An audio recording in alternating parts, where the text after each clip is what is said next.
Welcome to another episode of The Breakdown. Oh, we've got a challenging one for you tonight, kids. This one's going to be a little bit different. We're going to go down a little bit of a harder road than we have before in the past, and we're taking on probably one of the most polarizing issues in Alberta's recent history. I would go so far as to say even more polarizing than Danielle Smith and the grifting laws that she changed and hundreds of thousands of dollars that the UCP has been able to benefit from that. That's just my personal bias. This is even more polarizing than that. We're talking COVID. We're talking health restrictions. We're talking the response to COVID. We're getting into all of that. And we're going to put a bit of a human face on perhaps some of the bad decisions that were made by not the health authority, but rather by the political powers that be. All of that being said, very excited to welcome to the show tonight, Chad McDonald. Chad, how are you doing tonight?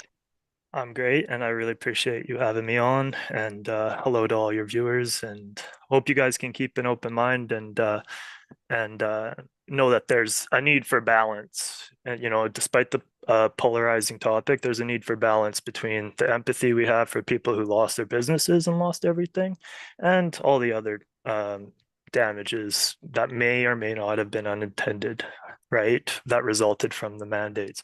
You just have to recognize that blight as well as all of those who suffered from the disease itself. For sure. And I think that it's important to highlight that when we're talking about the health restrictions in particular, and I know that there's going to be some heads exploding in the audience as I say this, there's no question that the health measures that were taken were not decided on only from a medically evidence-based background. There was political interference that has been established. We're talking about Jason Kenney. We're talking about the whole UCP caucus. So please try to keep that in mind if you're listening to or watching this episode. Please try to keep that in mind as we go, because the reality is, because of all the caucus confidence and everything else, we don't know with any 100% specificity or certainty what the most evidence-based reactions would have been at the time, given what was known. Hindsight's 2020. But we want to talk about maybe what should the powers that be consider in order to go manage these sorts of situations better going forward. Absolutely. I would agree. And there's a huge issue that's going through the courts right now. And we're going to Uh, get to that. We're going to get to that. yeah, Before we do, um, we've kind of just dropped you into the middle of yeah, I'm this just hot dog. on topic. Um, so as we work our way there, before we get to that part of your story, Chad, let's start with who is Chad McDonald? Hey guys, so I grew up in Alberta till I was 13, moved to Australia, did high school there, um, and then came back, found a passion for parkour. Well, I found the passion for parkour in Australia. And when I came back, um, at that time, believe it or not, you could work hard for 3 months and then have enough money to survive for like five. So I would just work, for 3 months and then go live in California for a few months. And, it cost $25 to fill up a Honda Civic, $75 to drive down to California. So when I didn't have anything to do in terms of I didn't have to work to make a livelihood, I found myself doing parkour. So I thought that would be a pretty safe bet to go into for a profession because if I didn't think about money, that's what I would do with my time. And I had a lot of passion for, you know, developing well, I wanted to be a PE teacher first. So when I came back to Canada, I went to college for being a physical education teacher, did 1 year of that bachelor, and then switched to a personal trainer just because I realized that once I saw the physical education curriculum when I was in school, I was like, you know what, I'm going to have an issue because not because it's not trying or not a good effort or whatever, but in terms of like teaching what I have to offer, parkour being unknown at the time. Like, remember, I started parkour when it was literally just unknown to the point where if you were running into a wall downtown, you just looked like a freak. Like people didn't think, oh, that guy's trying to climb the wall. He just ran into it and ran his face into the wall. So it's come a long way. But basically, that's how I got into parkour. That's how I found my passion, and that's how I shifted from trying to be a PE teacher to a gym owner. Because I was like, oh, well, I could just make a gym, make it the way I want. As long as I do a good job, have a good track record, insurance companies are going to like me, um, which they did. And it was great. And then it ends up being where the PE classes, like the schools, end up hiring you privately to come in and do it because you can do it your way with your insurance and you can actually make money that way. So that's how we were doing it. And it was good. It was good. Through a series of events, I ended up in Grand Prairie finishing college. And then it ended up being where, um, I met my would-be business partner in college. We went through the personal training together and we ended up starting the gym together. And Um, when was that? Just so I can get a sense of the timeline here. so 2013, I started college. 2015, I graduated. And then what happened was right away, right when I graduated in May, we did a little bit of traveling to take a break, but then we came back. We taught parkour classes at Muskogee Park. And it was quite a funny story too, because we had done all this traveling. Um, and we fly back to Vancouver Airport and we're driving back to Grand Prairie and we're like, you know what, let's just start a business. And on the way, we set up like registration and all the stuff we needed to collect money. And on the way, we launched the business to the point where we were marketing parkour classes at the park for the next 2 months. And we made like 30 grand just teaching parkour at the playground. And that got us enough money to get into a facility. And literally the first day we got into the facility in October or whatever it was the first day of snow. Like by the time everything was said and done and we were ready to move our classes into the facility, the first day we were teaching parkour classes in there was the first day it started snowing. So it was like perfect timing. So it was awesome. And then, you know, we were just seen as great alumni from the college, from the personal training program, because, you know, we had basically developed this business while we were in college and launched it, and it was successful. It grew at 60% a year uh, for the next 4 to 5 years, depending on, well, it crashed in 2020, obviously, but basically it grew at or an average of 60% a year. And that was enough to attract investors to actually build us a brand new building. So uh, we're in this 2,400 square foot gym for four years. Over that time, we planned for this new building, which, um, required obviously years of planning, right? Um, Permits and stuff like that. And, it was a custom design facility too. So it was actually made to be a parkour gym. Um, and we spent a lot of money and it broke ground at the end of 2019 when there was no sign of COVID in the future, right? And so we had our foundation over the winter and boom, we're building it basically as best we can, as fast as we can. And then yeah, somewhere around the beginning of it was, obviously February, March 2020, where all of a sudden it was like, oh, we're just going to be shut down for 2 weeks at the old gym. Because remember that I should have prefaced this a bit, but the business plan was to run the 2,400 square foot facility as we build the new facility to have that revenue. Like you can't just stop a business then start it in a year, right? You're not going to get all the same customers back. There's going to be issues. And plus, like our business plan relied on that revenue because there was no banks involved. It was cash based. And this was before inflation, so plywood was a lot cheaper and stuff too.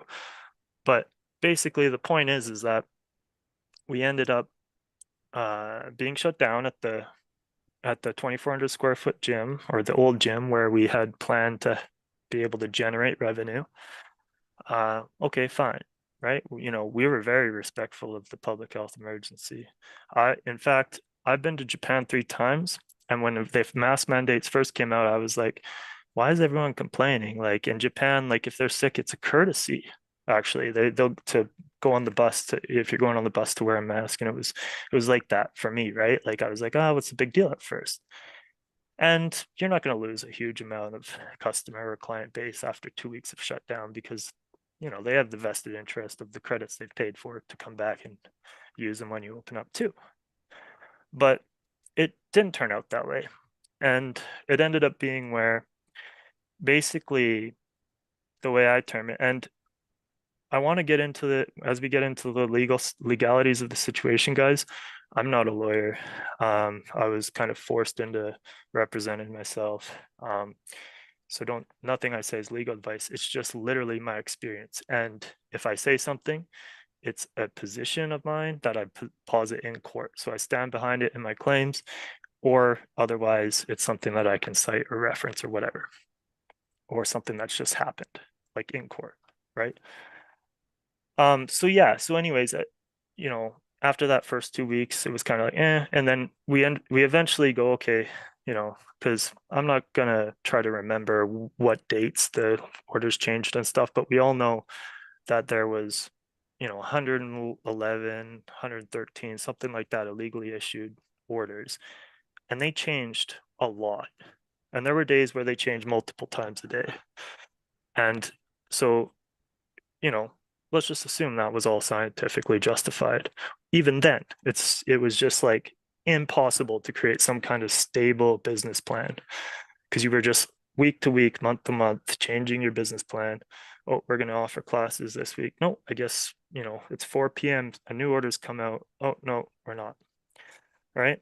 And so uh, we actually had really good faith the entire time as a company and as people. And we were actually recognized by it's actually the article's still up on the GPRC website, but we were actually honored, or not honored, I should say, recognized as exemplary alumni for actually adapting to these measures proactively with our gym. It's the article's up there.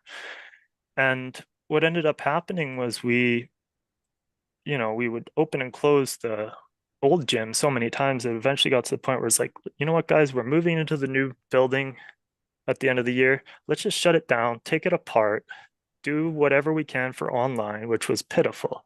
Pitiful. No one wants to sit around on an iPad in their living room for, however long per day it was. Like it was a good effort. We actually introduced physical education aspects. So we actually had anatomy, we had education components and homework. It was more of like a physical education supplement. And I thought it was going to be a good idea. And it might be something we could do once this whole thing ended too. So we were not only following them, but we were being innovative with what we could offer people. But the reality of it is, people, you can't communicate changes to your business model fast enough, let alone get people to buy into the next business plan on a week to week basis or a month to month basis.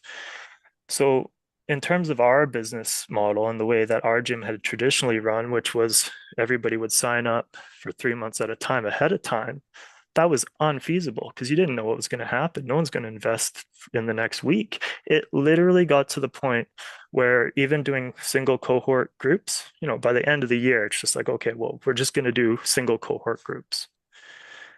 That's it. Like a single person, single cohort parkour class, which was totally fine under any orders that there were. And it ended up being that, and this is before the actual enforcement against us too. This is all before Alberta Health Service officers came in and enforced anything. We were just doing the single person parkour class in this 8,400 square foot building, 8,400 square feet. And we had extensive sanitation. We had you name it, brand new building. Um, at that point, it was like, okay, what could go wrong? Blah, blah, blah. And I guess we eventually got to, uh, November 2020 was when things really started to go south and started to get negligent because well, if it wasn't already negligent to just, rapidly change the orders like that, right? Like, why? Why not just have like everybody be one person in the building at a time and then just leave it like that forever or however long you want? Once you realize that this is not going to be 2 weeks, do something that's more sustainable. But um but anyway, so in November 2020, that's where things really kicked in because apparently, according to the Alberta government, and this is why they did it, there was just still a bunch of people privately gathering in big groups against the public health objectives. So what they did was issued all level one peace officers, which was an additional 700 peace officers, authority to enforce the I call them cabinet orders now, but they're actually supposed to be chief medical officer of health orders. So they're able to go enforce these directives. Okay. Overnight, all these people have authority to go enforce these things, and overnight they're changing. So basically, what you had as a result, and this is where it comes in on my case, is officers going around not really actually understanding the legislative objective of the orders in the first place, which was to reduce the spread of COVID-19. So, I can't say the same for uh, any other uh, enforcement other than the one I know for me. Sorry. Also, sorry if you hear my dog whining in the background. As long as Um, we get to introduce to him at some point, yeah. we don't have a Oh problem yeah, with I'm that. sure she'd come on. Before we move on, I just want to kind of recap to make sure that I've got everything. Okay. So you've got this successful business model for parkour. The original public health emergency was declared, I want to say in February. March, Was it March? March 2020. Yeah. There we Like go. the World Health Organization declared a global emergency based on there being 96 cases outside of China. That was the first global health emergency, 96 cases. That's what shut everything down. Okay. Um, At yeah. that yeah, at that point, Canada was uh well, you know, Canada and Alberta were basically using World Health Organization emergency declarations as substance for what they were doing. But what we're talking about in this case was where there's no reference to the World Health Organization directive or declarations. It's the Chief Medical Officer of Health declarations. Yeah, because at the beginning of March, like I'm just reviewing a couple of things as we're going through the conversation because I want to try to be as accurate as I Yeah. can. The range from March 22nd to March 30th, by March 22nd, the total number of tests conducted was 26,740. Total number of cases was 259, with the addition of 33 new cases on March 22nd, 301 confirmed cases on March 23rd. So at the beginning of March, and to be fair, like anecdotally, I work in healthcare, as our audience knows. So I should probably throw in the my views are not the views of my employer disclaimer here. But I was having conversations with people in December, January, February, where uh, something was different. And if you worked in healthcare, you could tell something was different. There was a big thing coming. The rate of infection, the severity, especially of like the OG flavor of COVID, as we've had more and more variants, Yeah. the lethality has dropped down, thank goodness. Uh, Mhm. but the OG flavor of COVID was merciless. And so there was certainly a sense inside of the healthcare system, oh, something bad's coming. And Yeah. we need to be mindful. And there was, I think, a tension that existed between um the scientific community that could look at like the R naught and all that and go, whoa, and getting the public up to speed. And at this point, I just want to interject that one of the big takeaways that a lot of epidemiologists and virologists have said is if there was a single failure of the first year or two of the COVID pandemic, there's the dog. Um, it was around communication. And it was the fact that the Yeah. scientific community was unable to communicate to Joe Public, um, this is this is why this is bad, and this is how bad it is, and this is how bad we're worried it could be. And I think that it's fairly safe to say that in the province of Alberta, that problem was only magnified by the fact that we had a premier who wanted to be leading those conversations, those discussions with his whiteboard and his stick and everything. Um, there were failures of communication, and there were failures in regards to how the initial stage of the pandemic was rolled out. I don't think any of that's up for debate. So None of that's in question in my lawsuit either. yeah, I mean, like the existence of a pressing and substantial emergency, like the court can't be an armchair epidemiologist. I'm not an epidemiologist. The the questions, all of the questions in my case are 100% based on, the data, and the data doesn't really hugely come into my case anyways. We'll get into that, but at the same time, that's not that none of that's in debate. What's in debate in my case is basically a year into this thing. What did we, what's a more reasonable way we could have handled it? okay. And So in particular to my matter, right? Like in particular to my matter. So if negligence is found in my case, it's only going to be pertaining to this specific enforcement against me. well, let's get to that. So, Yeah. I mean, you have a court case. You're, correct me if I'm wrong, alleging that there was negligence in regards to how your business was treated during the enforcement stage. Talk about that. What happened? What led you to believe that there was negligence that happened? Walk if you can walk me and our audience through that. Yeah, so the negligence, I alleged negligence and or bad faith. Like the result, the thing that caused what happened is still still under scrutiny. I mean, it could have been negligence and bad faith, or just, bad faith on the officer's part, or it could have been negligence from not training the officers properly, not ensuring that they were knew what the hell they were even there to do, right? So it seems easy to think, well, everyone knew that the object. Oh, let me go back a second. So going into the point where we only had one person training at a time with a coach, basically doing single cohort training into November 2020.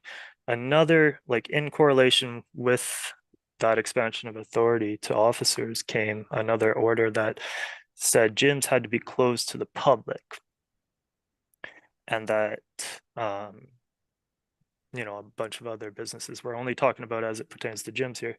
Gyms had to be closed to the public, um, but they could still allow, the group exercise was still allowed with a single cohort and the person who's their trainer. Like that was still allowed, even though you were supposed to be closed to the public. I mean, that's a consistency throughout the order that was before it, the order that we're talking about in December 2020, and the order that came next. So there was effectively no difference in the fact that between all three of these orders, and particularly the ones the officers enforced, we were still allowed to have one person in the building at a time doing exercise with one trainer. However, we went a step further because another thing that is often neglected is that we were in the county. So a lot of the orders that we followed didn't even apply to us. We went above and beyond on a lot of the orders because we were in the city of Grand Prairie. But nonetheless, okay, for argument's sake, like, we followed this order to above and beyond what we could even do then, because it got to the point where I was like, look, we're never going to have a stable revenue stream unless there's literally no way COVID could possibly spread. Because like at that point, the Section 29 directive should not apply to it, because even the section itself says that this deals with communicable disease. If there's no way, if you can go to work without, contacting someone, the orders under this section don't even apply to you. So I took that as, okay, clearly, we're being told stop the spread, stop the spread. That's clearly the objective here, right? Why don't I just make a business model where people can come in and they can rent the space? So we actually invested in some couches and some TVs just so that it wasn't that there was nothing to do there. Like they could come in, they could do office work because everyone was working from home. So when you want to go to a place just to get out of the house that had like a nice big TV you could hook up to, good internet, couch, and a squat rack, we didn't solicit training like as a gym, but we didn't prevent people from training. Like it's just them in there in the building. It's just one person there, right? So there was no reason to say they can't run on the treadmill or whatever. However, we did have a tenant contract in the sense where because we weren't even putting our staff in there, we needed to have some kind of liability uh, protection. So we had them sign a contract that they were there at their own risk, and that basically uh, lots of things that go into a tenant agreement for chattel and different liabilities, right? But that was just to protect ourselves at a basic legal level because apparently it was more important that we reduce the risk of COVID spread than monitor their safety while they're working out. And that's kind of where we got to, right? We're just like, okay, we're going to be taking one liability in lieu of another. So we'll have a security person sit outside across the parking lot while they're here for their hour that they book. And it's all fine. They can, have a birthday Skype on the big TV for their kids who can't see they could play Nerf, they could shoot basketball, sue us, right? I mean, geez. And that's exactly what basically happened is that um, someone reported that we were doing this to circumvent the COVID directives. And by the way, we had signs all over every single entrance, close to the public, uh, authorized personnel only, like screened people only, uh, and um, close to like basically private. Do no trespassing signs. We had a bunch of stuff about our policies with sanitation and stuff too, but we had like 5 or 6 signs on each entryway. So there was no confusion about the fact that people were not allowed there, and it was not open to the public. But at a certain point, if you're allowing one person to be there, you like, is that open to the public or not? I don't know. Meanwhile, I went on basically this at the same time during the same week, you could go 70% capacity foot traffic to the mall. That's random, untracked, non-appointment based traffic, right? Non-essential services. So basically what happened with us was officers came in out of spite for the fact that we were just finding a way to stay in business. They came in and said, no, you can't even have what they said specifically was based on the zoning as a recreational facility, you can't use the building for any other purposes. So it wouldn't have mattered if we were considered a gym or not by their citations because we just apparently weren't allowed to use it for anything at all. And not only that, but they cited that what mattered the most was the direction of payment. So like if uh and this is all on video evidence, but they cited that the differential factor of someone being allowed to be there within these mandates was that if I was paying them, so like if they were janitors, we could just have as many as we want. Like if they're bookkeepers, janitors, doesn't really matter. I'm paying them, right? As soon as they're paying me, they said, like if it's paying for anything or anything, like any payments to you guys, not even a single person is allowed to be here by themselves. So at that point, I was like, look, this is what's called patently unreasonable. They're making decisions based on irrelevant factors, and it has nothing to do with stopping the spread of COVID-19, whether they're grossly incompetent uh, by virtue of them not being trained properly, or they're just purely malicious. It doesn't really matter at this point. If they can't show a rational connection between what they implemented, what they told me, and the legislative objective of stopping the spread of COVID-19, it fails the Oakes test. And particularly when the proportionality of losses is considered. If you're going to tell someone they can't make money explicitly outright and they can't use property, which is considered goodwill for charter purposes, then you're intentionally depriving them of livelihood. And so you better be able to come in and say, hey, this is how we contributed towards the public health objectives, or even just show one, like, remember this whole time, guys, all this drama, I've asked AHS to draw one single line of reasoning, one single line of rationality, scientific, like based on how does COVID spread with one person in the building type thing. Because these are all things the officers knew. It wasn't like some convoluted situation where the officer was like, well, no, like he's just calling it close to the public, but people are coming here. They knew explicitly that it was one person at a time. So it's not convoluted. And I just want them to draw one line of reasoning. And it does spark frustration in a lot of people, as you mentioned. Like people might just like have a blanket frustration or hate for the fact that I sued them because, oh, well, he's just clearly like, a free dummy or he's clearly a whatever. And it's like, look, even you can't explain to me how COVID spreads with one person in the building at a time. And and and then the issue became so much more, I want to say complex, but unnecessarily like complex because in the middle of the lawsuit, in the middle of the proceedings, well, okay, the Ingram decision comes out. Turns out the expert didn't make the decision in the first place. And then I email him, I'm like, hey, so it turns out all of these orders were unconstitutional and valid. And what's the defense now? Like at that point, I didn't know as much as I know now, but like at that point, I was like, so I accuse professional negligence. What's the defense to that when the professional didn't even make the decision in the first place? Like you didn't meet the legal standard necessary to defend against professional negligence. Before we go too far into the lawsuit stuff, I just want to sort of explore to make sure that I fully understand and that the audience fully understands as well. When you're talking about what you were trying to do, I mean, the way that I understand it is you were trying to act in good faith with what the restrictions were. So they said, here's the rules. You can't have a gym. You can't have people in there. So you said, okay, cool. I'm going to allow one person in at a time. And there is exercise equipment. Well, I mean, we moved a lot of it, but it's parkour equipment. Like Yeah, it's yeah, yeah. built into the thing. You're not just going to move it all around.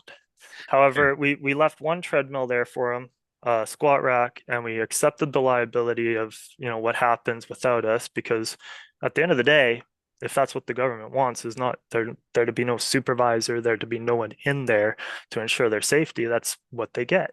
Because And apparently what they're more safe, And what right? happened in between clients who were using it? Was there any sort of cleaning regimen? Oh Was yeah. it So it took at least 30 minutes to clean the entire 8,400 square foot building in between each occupant coming in.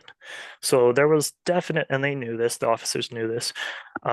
Everything was sanitized from top to bottom.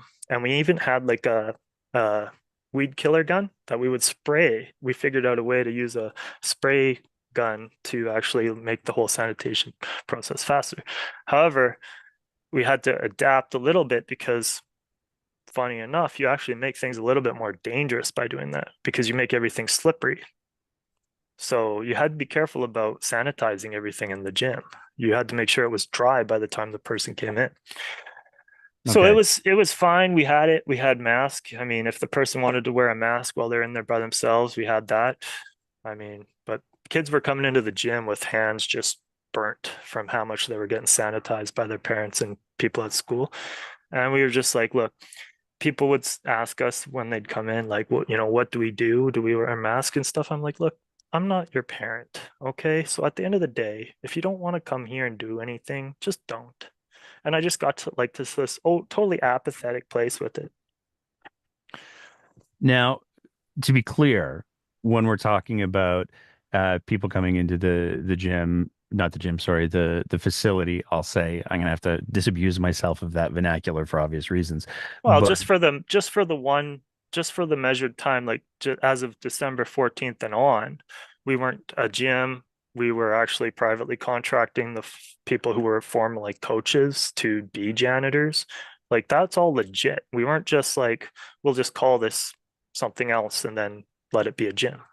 Yeah. No, but that's what I was trying to get at with my initial We were question. literally we invested a lot of time and energy.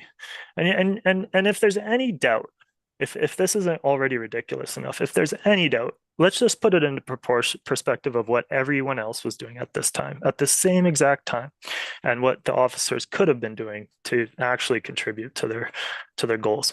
So at the exact same time, and this isn't about, you know, shame on them, but like there were literally businesses and gyms contravening the order and getting tickets. I didn't get any tickets. Okay, so there was literally gyms staying open. They're probably smarter than me because they realize they're going to lose 50% of their customers either way, right? So they go, okay, well, we'll take the people that just want to come anyway. And they're probably smarter because they get a $1,200 ticket and then that gets acquitted later without even going to court because it's all unconstitutional anyway. So guess what? I'm left with losing the building, losing this, like the moral injury of it all. I'm left with the dealing with it all in the court process when I could have just actually broke the orders, got a $1,200 ticket, and done literally nothing and still been in business and been fine. So I just want to again sort of before we move on to the lawsuit piece, um, I just want to make sure that we have the story to the point of Yeah, for sure. losing the business and everything. Yeah.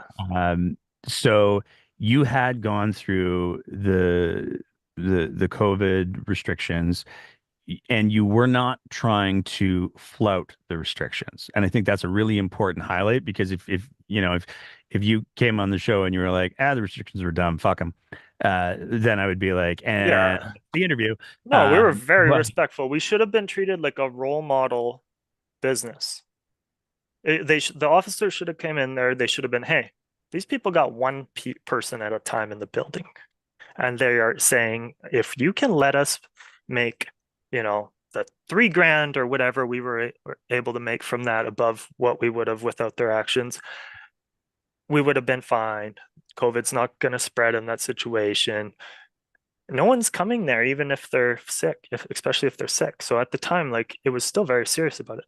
So no, like the issue is that people think that I'm debating the need for public health orders, but I'm actually the one now in court, and the only thing in between them becoming political and them staying objective and scientifically driven, which apparently is what justified my entire loss. Like when these people say, "Oh, well, you deserved," not even you deserve, just like they just dismiss the fact that I've lost all of this like 10 years, 15 years of work because, well, it was all science or whatever. Like there was a pressing and substantial objective.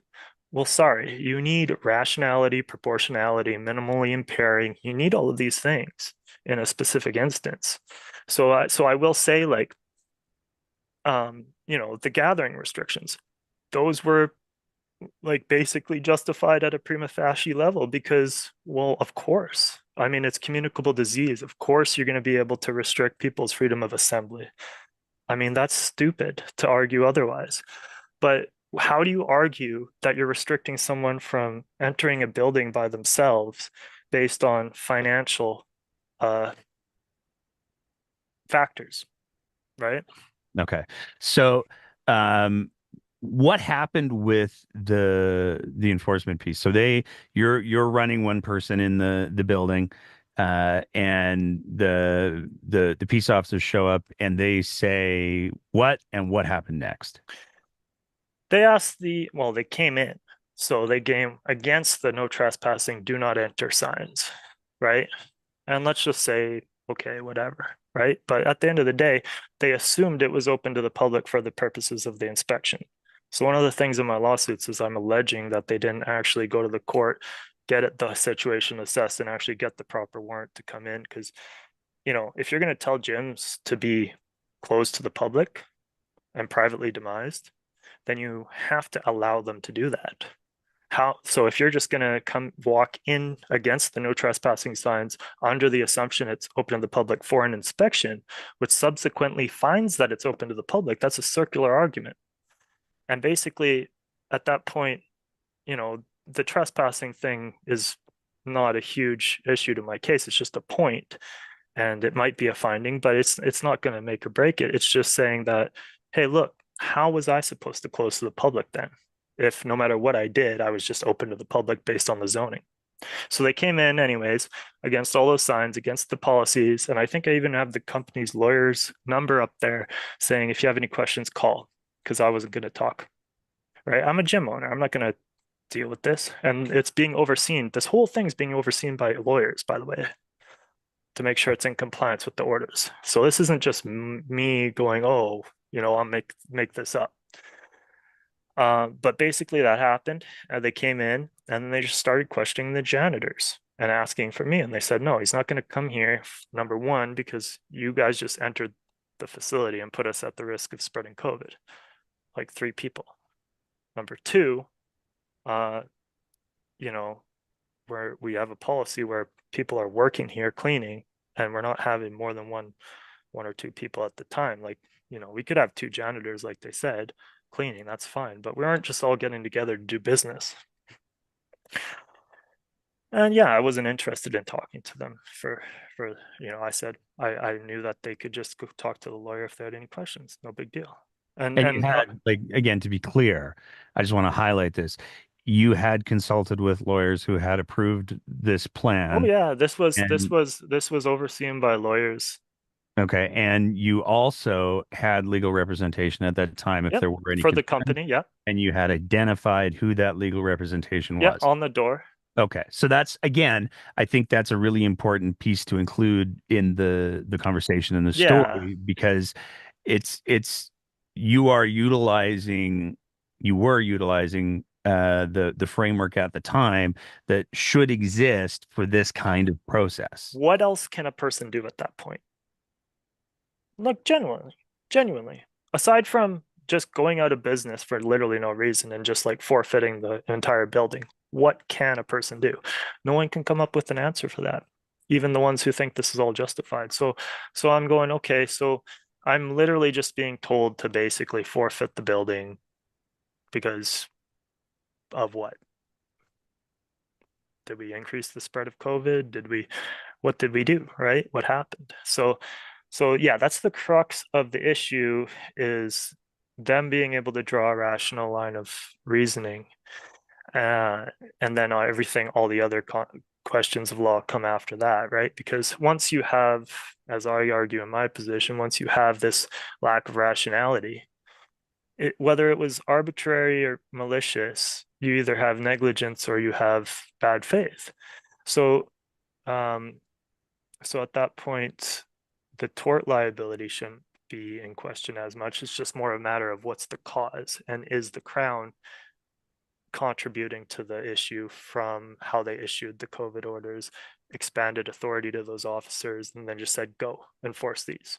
So what happened to, so they come in, I just want to really get through the Yeah, story part. So they come in, they're talking to the janitors, and they say, get him down here. And they say, well, he's not going to come down. You don't come down. What I happens? wasn't even there though, so I Yeah, wasn't. no, that's Yeah, what yeah. yeah. So what happened after that? What was the peace officer's response? What happened to your business? So the critical citations from them during that interaction were, just because of the zoning, there could be no, and by the way, there was no recognition in the transcripts of, the fact that we're here to, reduce the impact of disease or injury, or we're here to reduce the spread of COVID and making sure you're not going over capacity or whatever. There was none of that. It was just because of the zoning, specifically because of the zoning as a recreational facility, it can't be used for anything else. Anything else. And then, like I said, whether the customers were paying, the one person in there was paying, or whether we were paying them. So whether they were employees and contractors or whether they were paying customers. So at that point, my janitors had already explained extensively and multiple times. There's a person coming in at 2 for, like, this is the first day we're running this thing where you could come in and you could book this entire legal unit to yourself. Uh, your own entryway, your own bathroom, everything you need, and there's TVs, there's stuff to do, and they're coming in at 2, and that's what it is. And they said, okay, well, we can't let anybody come in here. And so they said, oh, and at this point, like I said, they know that it's one person at a time. They know that it's appointment based, and they know that we have all of these extensive protocols. So they go outside, they wait in their car until 2, and then that's when they saw the person come in, where by themselves, so all the janitors were off in another car. The person comes in for their appointment with their kids, right? Single cohorts, and she wants to do work while her kids play Nerf or dodgeball, whatever. Okay. Yeah, no. That's a violation of the COVID order, and we're going to shut it down. We're going to put a closure order on the door. And what we're going to do is monitor the building for the next 70 days, like have police officers just circle the building basically on a regular basis, come in. And anytime you had someone, because we still tried, right? Because like our position was, well, we're not in contravention of the order, and we literally are just going to have to forfeit the building if we cannot even make a couple $1,000s a month. But no, the intimidation continued where they would come and take away time from, I don't know, controlling random foot traffic at the mall or something. And they like something they could have been doing a lot more productive. And they would come there and they would be like, hey, this is a public health threat. And they would go in when there was one person in there at a time, one of our tenants, and they would say, hey, do you want a $1,200 fine? And we give the owner a $1,200 fine. And they would come in multiple times and threaten people with these fines when they were just there by themselves. And then they never gave a fine. And it was like, it was just kind of where they kept doing that. And then it got to the point where when that order was rescinded, the executive officer rescinded the order from our facility. And I was like, okay, well, I mean, this thing costs like $40,000 a month to run. This has been like 2 months, over 2 months of this. Like, and there's no way at that point to tell how much money we would have made if they didn't do that. Right? Like it's kind of speculation at that point. But one thing's for sure is they decisively told us we can't make any money at all. There was no ifs, ands, or buts about that. So that creates that duty of care over those losses. So did they say, I'm just trying to understand, did they say what the because like what you're describing to me sounds, I'm having a really hard time wrapping my head around how there's any potential risk of transmission given the circumstances you've described. This isn't like a restaurant that's saying, "Oh, we're gonna stay open." This isn't like a, No, a we gym weren't that's even a saying, gym that was staying open. That's why yeah. we didn't get any This is- COVID tickets because we didn't actually contravene any provisions. Like to this day in court, it's been years. They haven't pointed to a single uh, provision in the order that we contravened other than the preamble and just saying, well, he was supposed to be closed to the public. And it's like, well, was I physically even able to be close to the public at that point? Like, no matter what I did, you would come in there and just say I was open to the public. Okay. So so So so that's they've I just want to make sure that I'm getting this. yeah, Uh, what if in effect what they said to you was not based on the intent of the orders, not based on the yes, that's exactly the legal issue right there. okay, and not Yeah, based on what you were actually doing, yes. simply by the nature of the fact that you didn't completely shutter the thing and turn all the lights off and walk away and lose the building. Um, that was enough for them to pursue this as aggressively as they did. And again, like I think it's important to highlight because I know there's going to be people who are listening whose heads are exploding. Yeah, Uh, I mean it is. but it's again, you had sought legal advice as to what was the best way Yeah. to continue to provide some level of service. You had made sure that you were mitigating the risks. There was, single individuals or single cohorts. These are people who are going to be living together anyways. You had sanitation that was going on in between.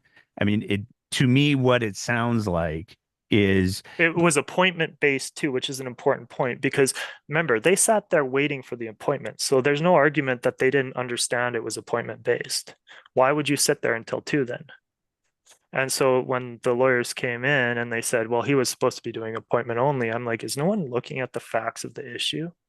It was the officer's knowledge. Why would they sit there, wait for the 2 p.m. appointment to come, say that they can't let the person come in at 2 p.m. ahead of time if they didn't know that it was an appointment? yeah. Like that doesn't make any sense. Okay. So So, um, what happened with the business? so basically we tried because there was, and it comes down to it just became kind of a gong show where we, you know, eventually we had these legal proceedings initiated, and it ended up being where a very frustrating experience for me because I should like at first, and I was totally naive to the court process because I hadn't been to court before except for this. So I was just like, okay, well, if they don't have a writ, like if they didn't have a warrant for entering the privately demised place that they knew was privately demised, like the whole thing kind of just stumbles at the outset. Oh no, right? Like it's become this massive constitutional issue. And so basically, what ended up happening was we have this litigation ongoing, with the court proceedings ongoing. We're trying to fix the situation. So the contractor and investors basically take on the brunt of all of these losses, right? Myself too, obviously, but like, it's kind of like, okay, well, you did nothing against the public health orders, but still, here's the financial damages on everyone. And I think it's important to remember too that we were boycotted, like compounding the damages. We were boycotted from banks. And this is kind of a side issue, but it still comes into it because the banks, and I have it in emails, because we were highly affected by the mandates, we were not even eligible for a normal bank account.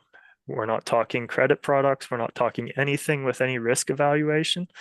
They just said they won't even give the company a bank account because it doesn't make enough money because it's in a highly affected sector by the mandates. Meanwhile, the only way to get highly affected sector government funding was through these financial institutions. So we were out of luck for any of that funding until months and months later, or even a year in some cases, from when the emergency first took place, from when we actually got some of the funding, which was like 10 or 20% of what we actually cost to run the thing anyway. So we I didn't want to get just, I'm going to jump in there because I want to unpack that a little bit. Um, when you say you were boycotted by the banks, you're referring to that administrative process. Like, did you guys, forgive me for asking, but did you guys not have a bank before all of we this? we had a bank account and then it was just kind of randomly shut down. And this was at a time we got an email, okay, we're not going to do any transactions with you anymore. And we got that email and I was like, okay, we'll just go get another bank. Oh no. Everybody was saying we can't get a bank because we are highly affected and financially struggling from the mandates. So we And couldn't even, why did the bank, sorry, why did the bank, what justification did the bank have for saying that they weren't going to do any more transactions with you? well, to be fair, we had cryptocurrency transactions, but there was nothing like illegal or irregular about that until we were boycotted from the banks. Once we were boycotted from the banks, then everything was as normal. And then all of a sudden we had to rely on cryptocurrency because we had no other means of transacting. So that's beside the point. What we have it in emails that because we were financially struggling, like just in their words, from the mandates, linking it to the mandates, that we just weren't able to even get a normal bank account, like even a savings account. We weren't applying for any risk. And by the way, if we were, it was only going to be once we had a bank account trying to get the highly affected sector loan from the government, which, by the way, is for highly affected sectors. So what's the issue here? So that was kind of just a side injustice over there.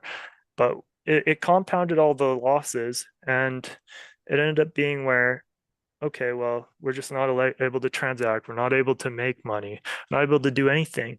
And so, yeah, we used cryptocurrency to finish the building in terms of actually allowing us to transact between people. But there was nothing wrong with it, just barter, right? And so it ended up being where, I guess, into 2021, once the closure order on our business was lifted, we did try to, and by the way, we still continued to open our capacity with the mandates after that too. So we didn't even like just say, ah, screw it, we're gonna do whatever now. We actually like followed the order still. And the only thing I didn't follow, which I told the government and AHS in court on the first court date, was that I'm not going to do the vaccine mandate program at my gym. And I didn't say that, and uh, that wasn't anything to do with whether I think the vaccine's good or not, because I'm double vaccinated. That was just a liability thing. And turns out I was right, because if I would have put that in my like contracts, I basically said, hey, you guys, if you think it's constitutionally justified to force people to get the vaccine, you go to their house with your officers and you do it, then you explain it after. Don't make me put it in my employee and client contracts only to deal with this 96,000 pages of Pfizer documents that I have no idea what the hell's going on with it. So my big contention was no, don't make me take on the liability you think is justified. And that was it about the vaccine mandate thing. It was a legal thing. It wasn't anything. And it turned out to be right because like the lawsuits about wrongful dismissal and things about requiring vaccine mandates are are coming up as issues. So for me, it was more that. And then other than that, like we were just like, yeah, we're still respecting everything as we go along. We just have this like loss, this like hundreds of thousands of dollars that was lost that could have been prevented by getting the highly affected sector loan on time, getting our government funding on time, having a bank account, being allowed to make a couple $1,000s a month with one person in the building at a time, like things like that. And so we're dealing with these arrears and these things, and they just pile up over the course of these proceedings until 2023. It ends up being where, okay, well, this all spurred from this thing, but at the end of the day, no one can go on anymore. And by the way, it wasn't negligent just to continue. It actually was worth the risk to try and make it work because we have a building that would take probably $500,000 to repurpose for something else. It was a custom designed building. So to just say, ah, we're just going to kick you out and do something else. I mean, this is a custom designed building.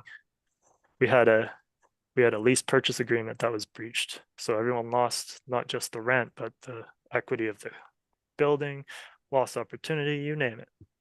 So we're dealing with all this. And so we've been dealing with that. And it only happened back at the end of last year when we had to finally call it quits and say, hey, look, like no one's coming here. Everyone thinks we still broke the COVID orders. Everyone's being unreasonable. And the people that do come here, God bless their souls, just aren't enough. I mean, there's a few people that don't hate us over this thing.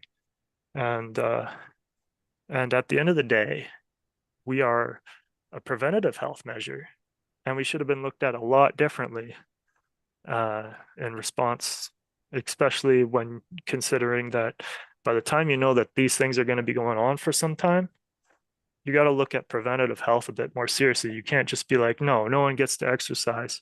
I mean, we're in Alberta. People don't have places to go exercise if you just shut them out like that.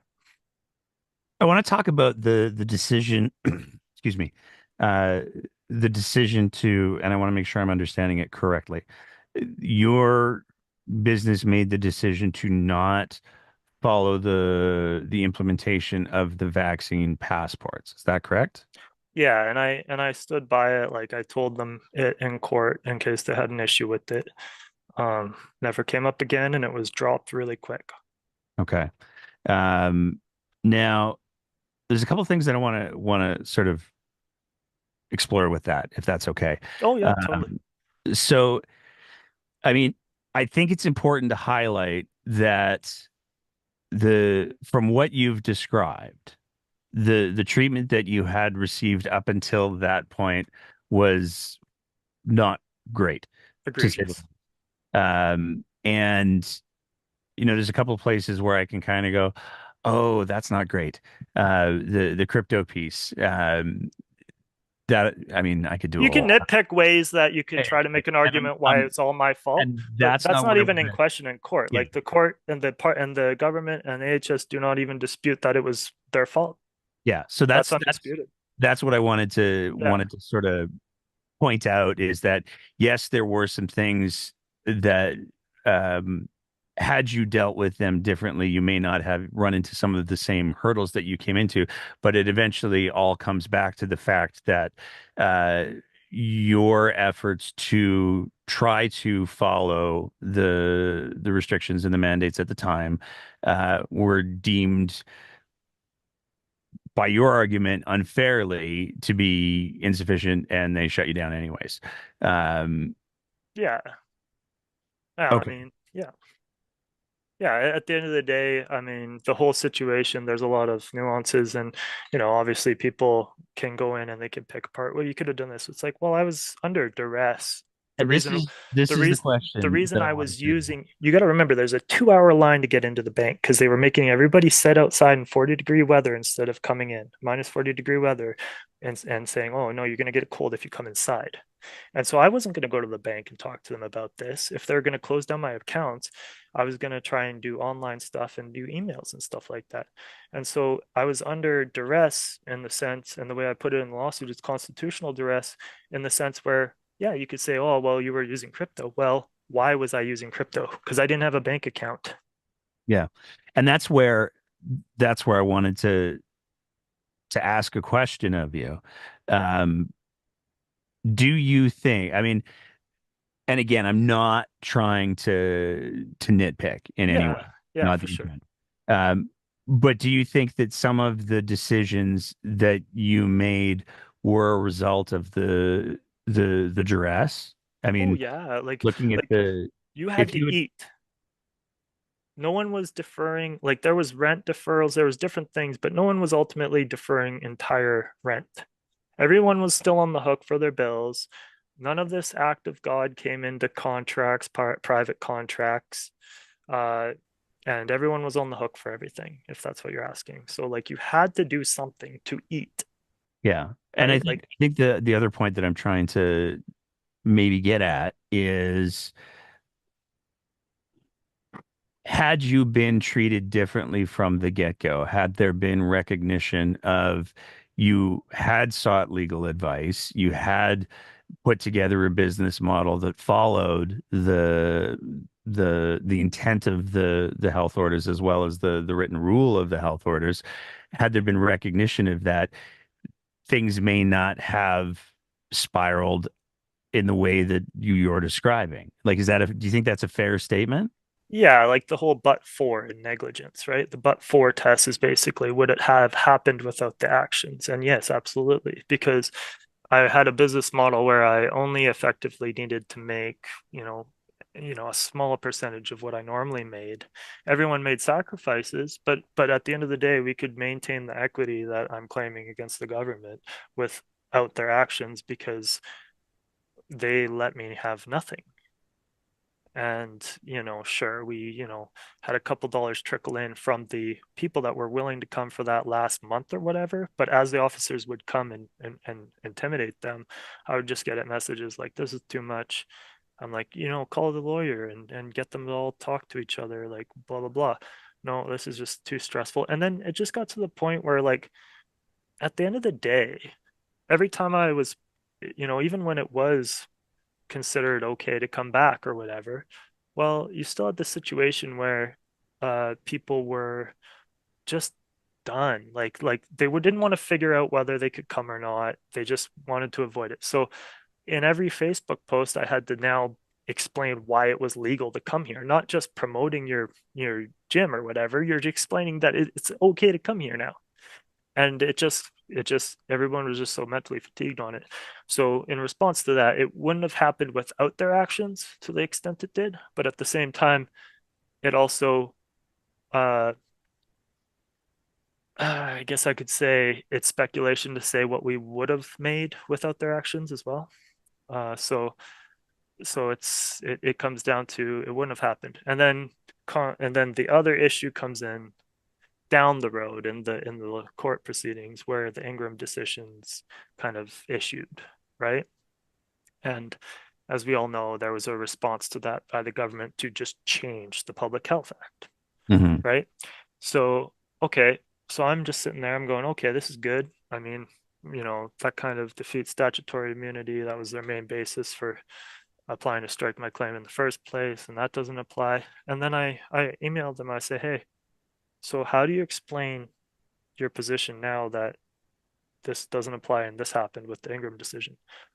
And then the email I got back was from the Crown was, oh, it's our position based on the immunity clause in the Public Health Act. So basically statutory immunity still, despite the Ingram position. And I'm like, that's weird because it just doesn't apply. That's not even a dispute anymore.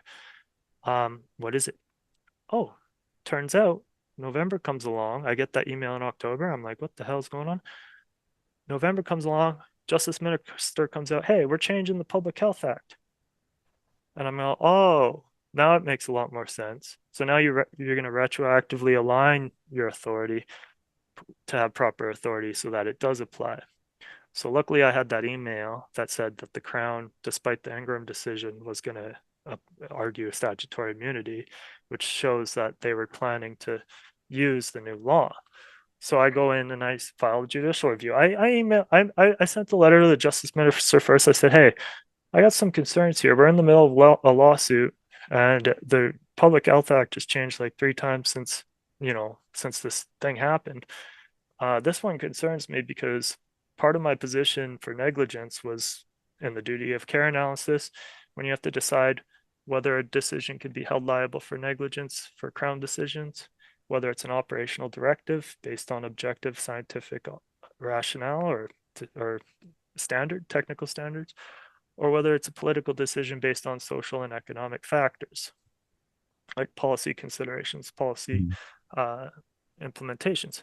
So I go, okay, look, the public health orders are operational directives. Obviously, uh, they owe a duty of care and negligence claims. Oh no, not anymore if the orders are political. So basically, what I did was filed the judicial review because the Justice Minister didn't get back to me on time. I filed the judicial review before it was assented to by King Charles. And I basically just went, hey, no, okay, we got to look at this because basically what you're doing is you're just going, oh, well, we weren't clear enough. And this is kind of audacious, honestly. So they go, well, why did we have like the panel sitting there, why did the government have an unreasonable interpretation of the Public Health Act? Oh, maybe it's not clear enough. Let's make it more clear. And literally, you can go and see the bill readings and everything. This was their rationale that it's going to make it more clear, but it doesn't make it more clear. The Ingram decision already made the cabinet's role in public health directives clear. The truth of Bill 6 is that it alters the political discretion or the public health order discretion under Section 69 to cabinet, to the lieutenant governor and council. So basically, they can override, they can do whatever they want. Uh, they basically just it allows for the fettering of the authority from the chief medical officer of health or any other medical officer of health who previously had authority and still do. But their authority is honestly arbitrary if the cabinet can come in and do whatever. And so I'm reading this Manning report, right? The Manning report being the report that kind of led to this bill change. And I'm like, okay, so they're saying let's enshrine charter rights better and do all this. That's all sounds great. But I'm going, doesn't sound like their position in my case, right? What happened here? Yeah. I mean, Yeah, I want to unpack some of that, because I think that there's some really important points that are kind of run through your story. At the end of the day, it sounds like because what your contention is that because there were people who had authority yeah. and they didn't have the background or the knowledge to properly exercise that authority in relation to the public health orders Qualifications, qualifications, good word. right? You that's where this whole thing started to come undone for you. And in effect, what the changes that the provincial government has made is to say, hey, how about if we just had everybody who's unqualified making the decisions? Because now the changes are, as you just said, cabinet gets to make all of the decisions Policy. and yeah, all the policies. Well, So yeah, they become it's core policy yeah, essentially, right? so it's not the chief medical officer of health stepping in and saying, "This is how we're going to do things based on science and evidence and end and end and end." They've literally taken all of the problems that happened during the COVID response in regards to unqualified people making decisions, cough, Kenny cough, maybe, um, and they've codified them. So now it's the law that the unqualified people are going to be making the decisions. Yes. And then the other concern in the judicial review was its application with Bill 10, which Bill 10 was one that was introduced earlier in response to COVID that basically said if there's a declared state of emergency and we make a change later, it can be applied retroactively to that declared state of emergency. So I'm like, okay, so now the cabinet can just arbitrarily declare a state of emergency. If they break or infringe rights along the way, they can just change it later and then retroactively apply the law change to their new emergency. That's basically what I said happened. And then on top of that, that just sounds unethical in the start because we're not talking about policies that govern the province. We're talking about the operationalization of force, like like operational directives, specific things, like the case Markey that set the precedent for all this was the was specifically like Paul how we're going to plow, how we need to plow city driveways or whatever, like stuff that requires expertise. And yeah, no, and it just became this thing that absolutely started to frustrate me because I remember the whole time where this was happening to me in the moment, right, with the gym, I'm being told by everyone and their dog that this is all science and not political. So imagine how I feel now. And I'm going, hey, I'm the one in court arguing it needs to be science. And everybody who's against me thinks you're arguing that it needs to be political now? Like, so I'm saying no, okay? I want one line of reasoning. I want one line of scientific rationale, one line of reasoning, right? And that's not much to ask considering the court costs and all the things that have gone into it. Do you think that there's, I mean, I can only imagine um, how frustrating, and you're not the only person, to be clear, who was affected, whose businesses were affected No, hey, by the decisions that were made. And I think that there is, I'm not a epidemiologist or a virologist or a public health expert by any stretch of the imagination, but I think it's safe to say that some of the measures that were taken were absolutely appropriate. I think it's also safe to say that some of the measures that were taken may have been inappropriate. Some of them may have ended prematurely. There's a whole bunch of different ways that we can frame that. yeah, But I can only imagine how it feels to have tried to navigate all of those things and in good faith. in good faith. And As by the way, keeping in mind the background that I actually dedicated my entire career to preventing disease and injury on the population, and by virtue, the expense to healthcare on preventable disease. yeah, and then So to I'm find I'm totally disrespected like yeah by the health authorities by that. So to find out after the fact that the directives were politically motivated and made by politicians as well, we opposed can't to we can't say they were politically motivated in the sense that look, they this comes back to what happened with the King's Bench post the other day, is that basically the Justice Romain found that they were, even though the cabinet issued them, they were done pursuant to a proper legislative purpose, which actually it establishes good faith on cabinet's part, whether you like it or not. That's just how it is, okay. right? Um, so that wasn't in dispute for me because I read that in the Ingram decision. And I was like, look, I never disputed, because remember, I started my lawsuit before the Ingram decision.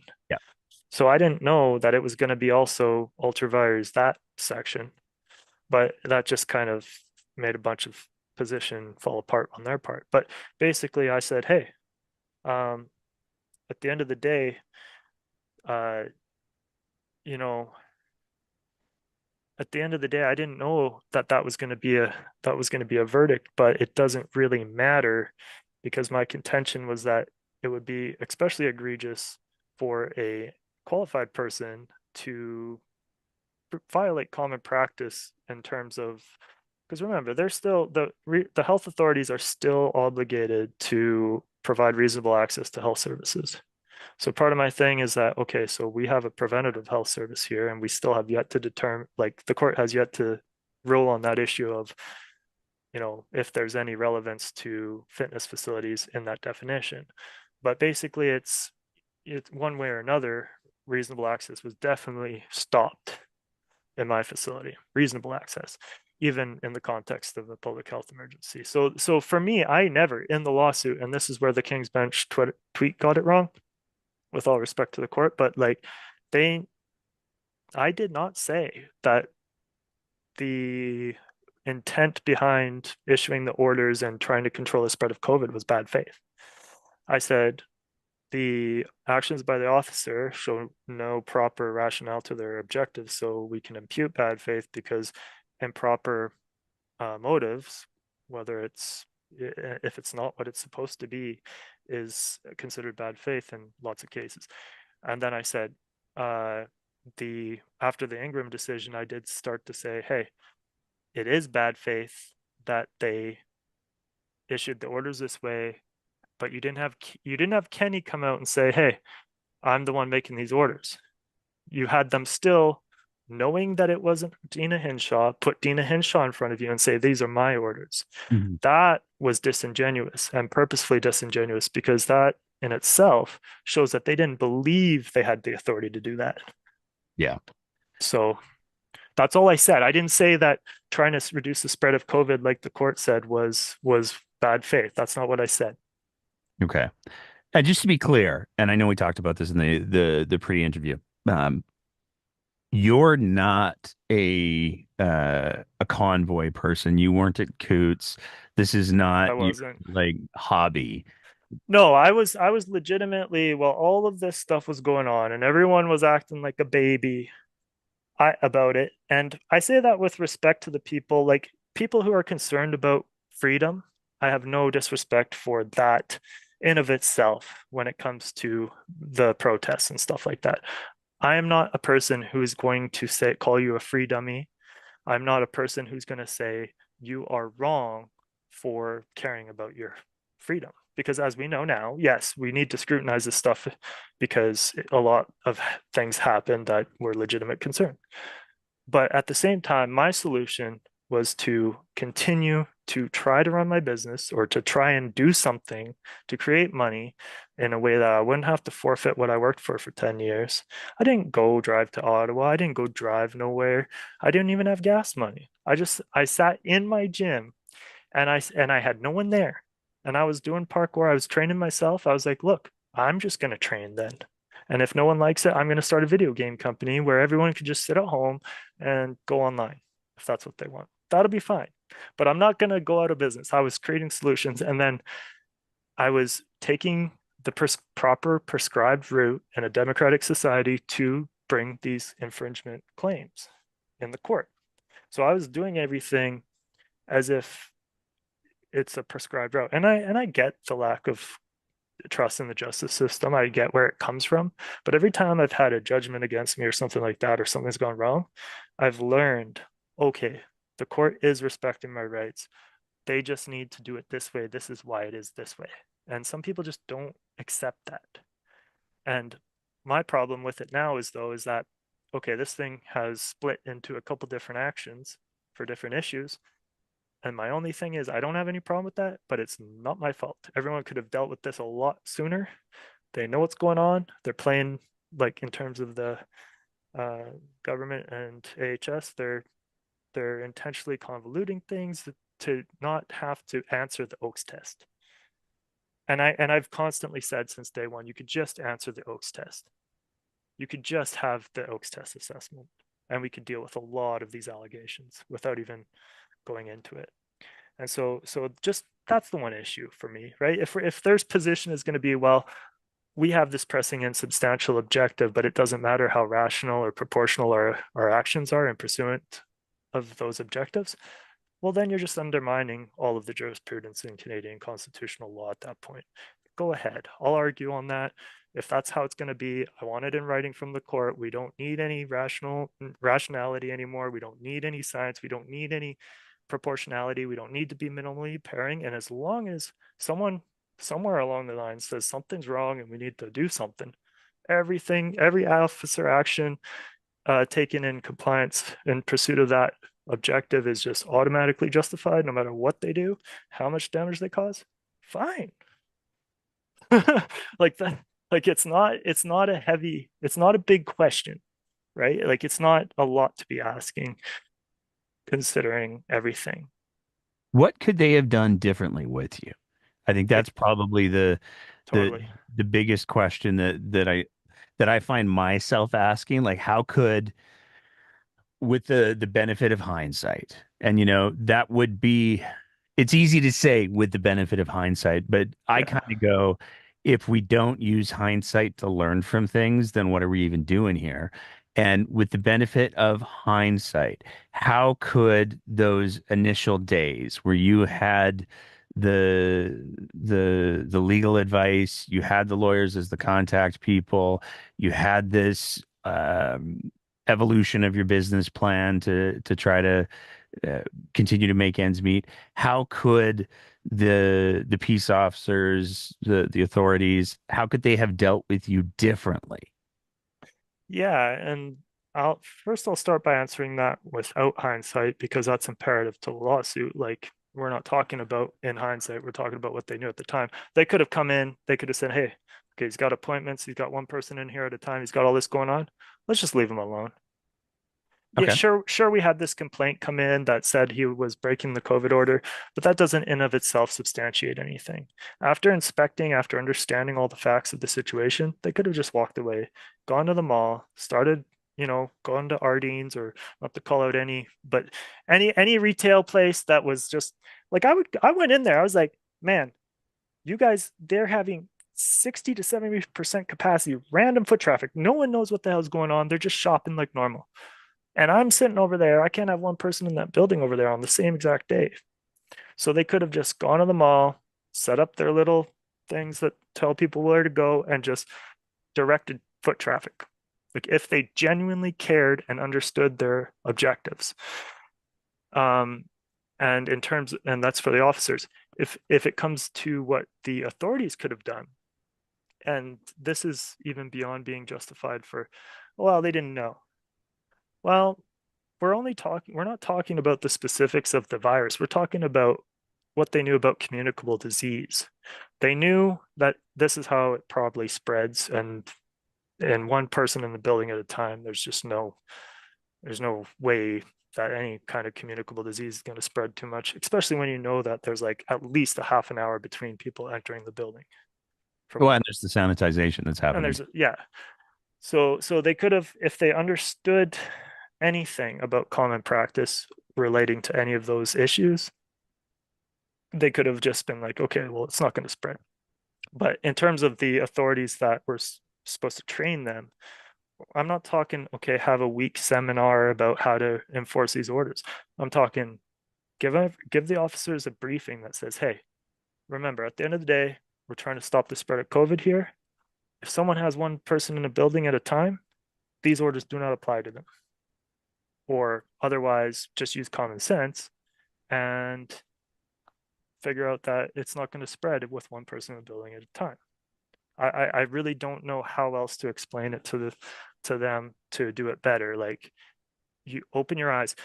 And by the way, the excuse of like, well, we didn't know the legislative objective is kind of sad just because of the fact that I for one was sitting at home being told that the every single day being told the objective was to stop the spread of COVID.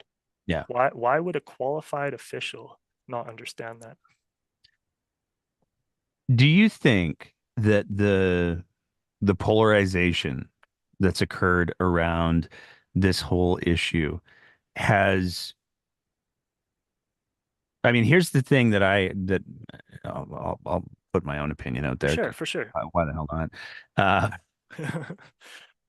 one of the things that strikes me is because the emphasis was because the communication was so bad.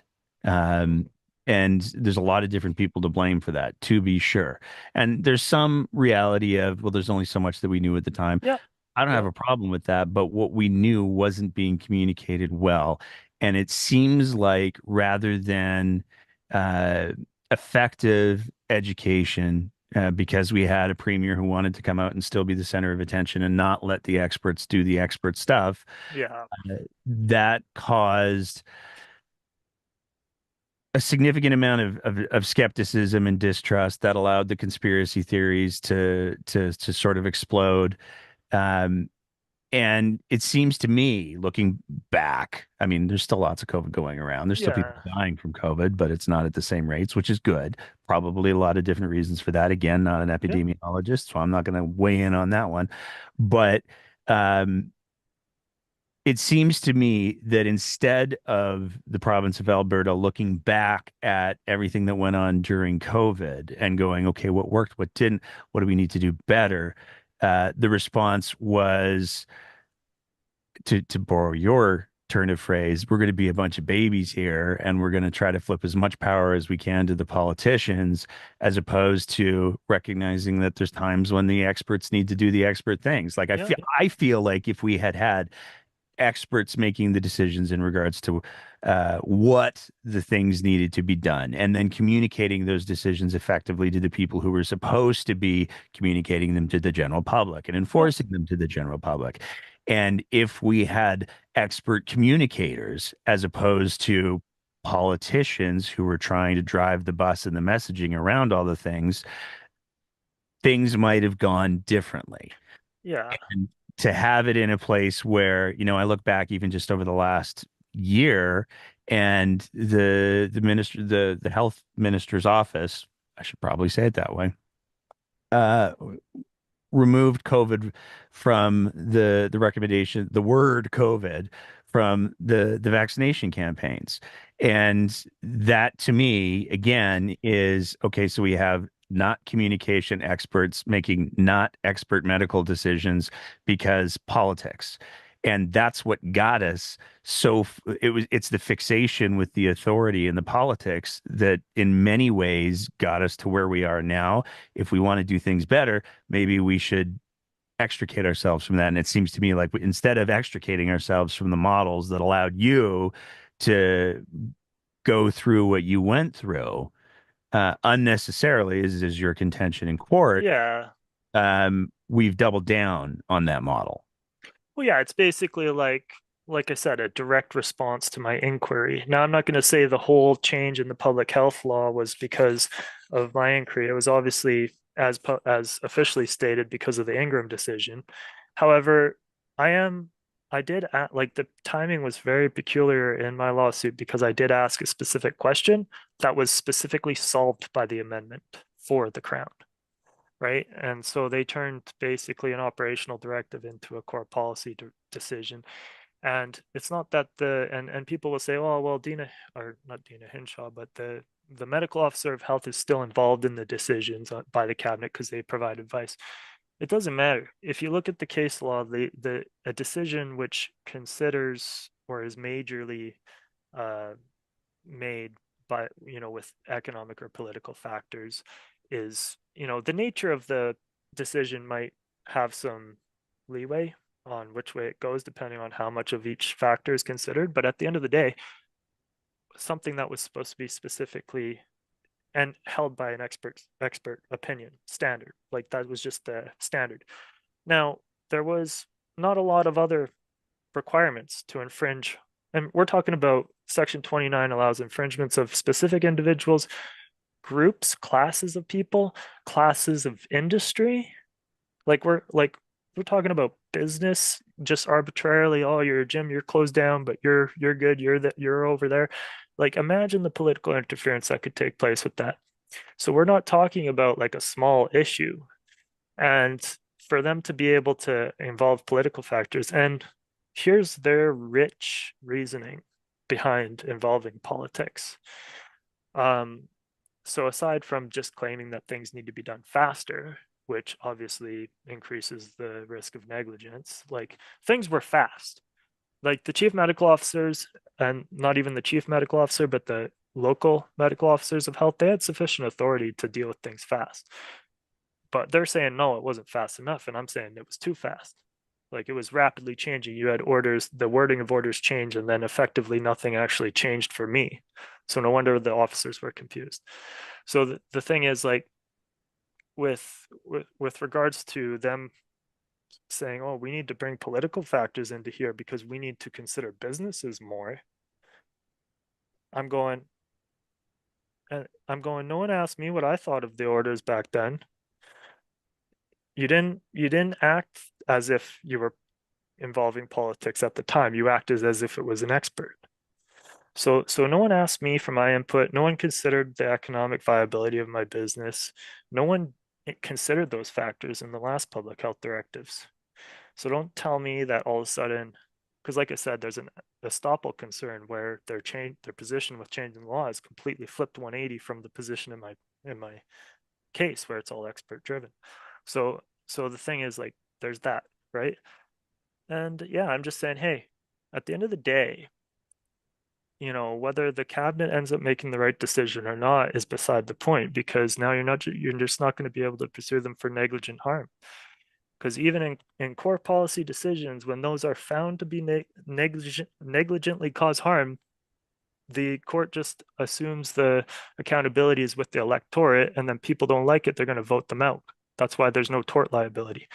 Okay, so my accusation is you intentionally changed these directives into political decisions so that you can avoid tort liability, and worst case scenario, you just get voted out. But there is really no economic repercussion possible if Bill 6 gets through the judicial review for negligent decisions. And by the way, that's my position. And I want to say that it's, as far as right now, not disputed by the Crown. Because remember, I've gone in and I said this gets you out of the lawsuits, and they have not objected or said anything to the contrary. Their entire position is to make the issue look like I'm challenging it on reasonableness when it's not. It's a clearly constitutional issue because you can't challenge legislation on reasonableness. And that's how they hope to get out of it. And I'm like, okay, so what about the constitutional question? What about the notice of constitutional question? What about the pleadings that ask for constitutional declarations? Like, is that reasonableness? So like that's the next part of it is that, whether the court's going to say, oh, yeah, it's a reasonableness or constitutional question. And then there we go from there. But at the end of the day, you got to remember, they're not debating that this does what I say it's going to do. They're not providing a position because they don't want to preclude their chance to use the defenses I'm suggesting they now have. Right. So yeah, so this isn't in dispute as far as it goes right now. It's just that they're trying to get out as usual on procedural things. Oh, the clerk file like scheduled this wrong, or oh, you know, like I said, this is reasonableness, not constitutionality, blah blah blah blah blah. Yeah. Um, you still do parkour? Yeah, I do. Funny enough, I don't know if I'm allowed to say this, but I got a blood clot recently, so I'm just taking it easy and just doing conditioning right now. I can't see any reason why you I, wouldn't I've do been banned from. I've been banned for saying I've tick blood clot without saying anything about the vaccine on TikTok. So Well, I I mean, don't here's the know thing. I mean, people get blood clots for lots of different reasons. exactly, but I just didn't know if I was able to mention it on No, for. I mean, I here's and this is one of the reasons why I wanted to have this conversation Yeah, is I think that there's a lot of people that because of the egregious behavior of a few have gotten really um, unwilling to have conversations about these sorts of things. And if there's certain words that get used, everybody likes to jump to their conclusions. People were, Yeah. and you know, the blood clot thing. Sorry to hear that, by the way. But people have been getting blood clots for a long list of reasons for a very, very long time Yeah. before the any of the COVID vaccines were a thing. And I just saw a study just like yesterday, I think it was, that said there's really no evidence of any increased risks of. No, totally. I So I I just if you can't acknowledge the fact that you've got a condition that's limited yeah. your ability to do parkour without the tinfoil hats lighting their hair on fire, Yeah. then that's just indicative of why these conversations are so important. True. You need to have empathy, like I said at the beginning. Like, if you're going to virtue signal that you care so much about people affected by COVID and just deny other people the right to experience the reality of what they're going through, then that doesn't seem like you have a genuine or bona fide care for Yeah. public health at all. Yeah. It just sounds like you want to maintain your political or social identity. And I think that that's really important. I also think it's really important to highlight that, you know, what you said earlier about the freedom piece. Yeah.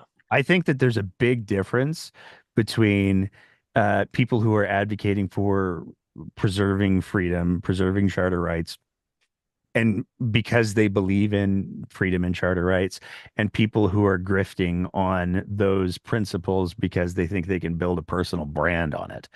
Yeah. And those are, you know, those folks are the ones who are in court right now. Look, go to court, explain why your rights were infringed, explain what's going on. I'm not going to say it's a perfect process, but if you feel like something's happened, go to court and explain it. And if you're right, you're right. But at the end of the day, I'm not going to say that it's a perfect system because they have overrepresentation, they have different issues that clog up the court system. But at the end of the day, um, the court's not afraid to rule against the government. That's for sure. Yeah. Awesome.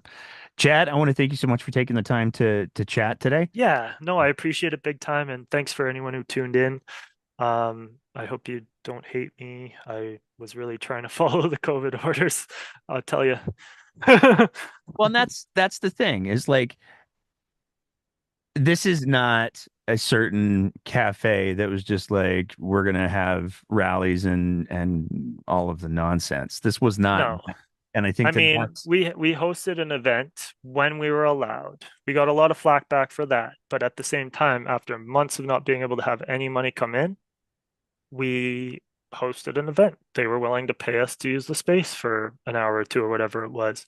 I'm sorry. That was legitimate business. It didn't break the COVID orders. And uh, there was even undercover police there to make sure nothing went crazy because that was one of the first times people assembled after the mandates. yeah, I'm sorry. It just wasn't illegal. There's nothing wrong with yeah. it. Like, Well, and I think it's also really important to highlight with that. I can only imagine again what your frustration levels were because of how you'd been treated, because of the lack of yeah. expert communication and everything. It's like if you poke someone in the forehead enough times, eventually they're gonna poke back. Well, And Starbucks in the mall closed down because of all this, and that was the last straw. I mean, and when I couldn't have my Starbucks, man,